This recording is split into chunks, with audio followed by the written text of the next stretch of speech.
Want to move to this fight now to defeat ISIS in Mosul is proving to be a tough battle. ISIS has established some frightening discoveries that could prove to be deadly. You've got a network of underground tunnels where the terrorists house a makeshift bomb factory. This is the UN is hearing more reports about Islamic State militants using humans as shields and reports of hundreds of fighters joining the battle in Mosul. Benjamin Hall's been to Sinjar, west of Mosul, close to the border with Syria, an area almost completely surrounded by ISIS. And you're back from there. What's happening on that front, Benjamin? Well, Bill, while all the focus is on the city of Mosul itself, out west, out there by the Syrian border, things are very different. ISIS is still on the offensive. They're attacking Kurdish forces with hundreds of troops, dozens of VBIEDs. Many people are calling it the forgotten front, and they're saying that it's hugely undersupplied. We went out there and we met with U.S. Special Forces veteran David Shumack, 62 years old. He's fighting alongside Kurdish forces.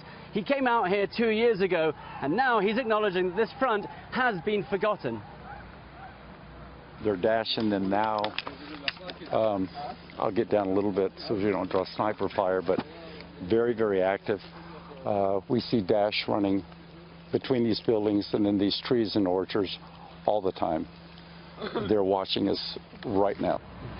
Now that front line actually overlooks the main supply route between Syria and Mosul, and those guys see about 500 cars a day driving up and down, bringing reinforcements and supplies to the city. They can't fire on them because of rules of engagement, but it does seem as if Mosul is being supplied daily through Syria. Wow, Bill? they're digging in. How is ISIS responding to the offensive so far?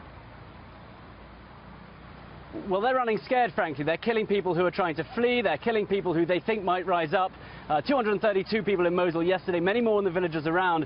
I have to warn you that the images coming up are going to be disturbing. That's because we saw some of the mass graves out in Sinjar where thousands of Yazidis were buried.